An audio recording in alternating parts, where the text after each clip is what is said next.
Goober here, and thank God we're back to Blue Oyster Cult for a moment. And this is a recording of chapter 1 from my YouTube podcast. And I'm just focusing on a small portion of it regarding the song Astronomy off the Secret Treaties album. And I'll introduce this tape recording by saying I was partying with the presidents of the worldwide Blue Oyster Cult fan club, Boley and Trish Gregmar, when this occurred about 1993, and it was written back in 2020 August, so almost 4 years ago. And here we go. It's Imaginos LP. Boley Gregmar said, "How about its astronomy track, co-written by Michael Moorcock, the science fiction writer?" Hal Joseph, super. Boley, quote, "Hal, where's your writing comrade, this Johnny Angel?" Before I could summon up an answer, Trish asked, "And is he an angel in terms of looks and intellect?" Hal, quote, "Not only good looking, but one of the cognoscenti to boot." Boley Gregmar asked us to shut up because he was ready to play astronomy for us. But Hal just had to put in, astronomy was first recorded in 1974, then again later on the Some Enchanted Evening platter, before finding its way onto Imaginos. After we grooved to astronomy, I personally transposed some verses of the song for an impromptu lyrical analysis. Hal, quote, "Let me now elucidate quite germanely some salient comments on what I tabulate as the hidden meaning thereon. Quoting from astronomy, it's the nexus of the crisis and the origin of storms, just the place to hopelessly encounter time, and then came me. Next, call me Desdenova, eternal light. These gravely digs of mine will surely prove a sight. And don't forget my dog, fixed and consequent, astronomy, a star."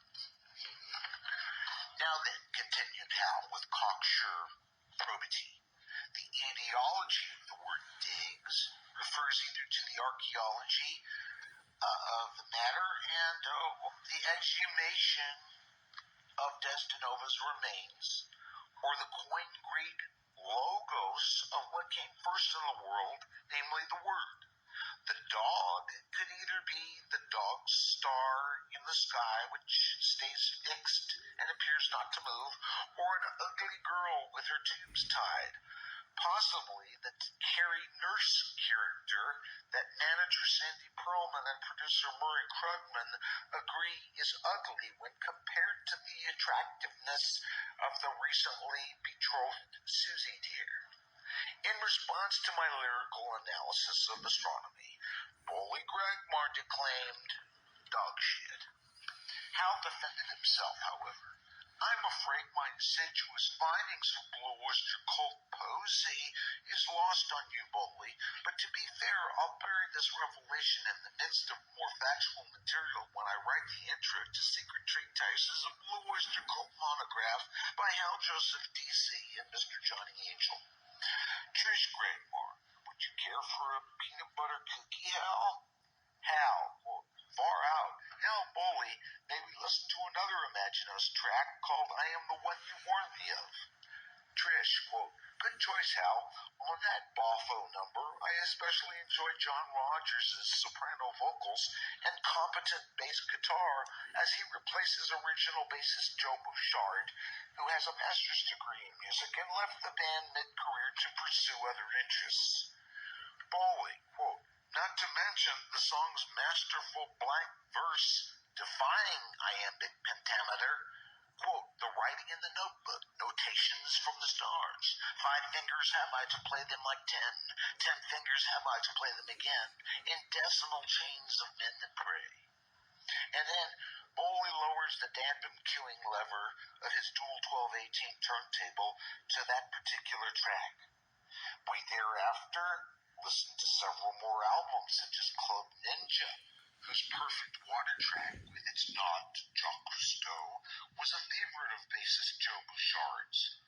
Mirrors, whose title track claimed a mirror as a negative space with a frame, and Agents of Fortune, whose Debbie Denise track and Morning Final track rival the Alan Lanier-penned Revenge of Vera Gemini, and finally Spectres, 1977, whose famed Godzilla track boasts, "History shows again and again how nature points up the folly of man." So anyway, those are some of the details about Blue Oyster Cult that I've been trying to put forth on TikTok, and I finally got a Philips tape recorder, went back to YouTube, went to my first chapter, and recorded this 4.5 minute portion about Blue Oyster Cult, just to show you what a fanatic I am, and also you may think my analysis of the lyrics is full of hockey puck, and it may be, but that's my interpretation, my impression, not interpretation, impression of their music. I was an English major. I used too many words, and this is Goober. I'd like to apologize for some of my last uploads that were a little bit crass.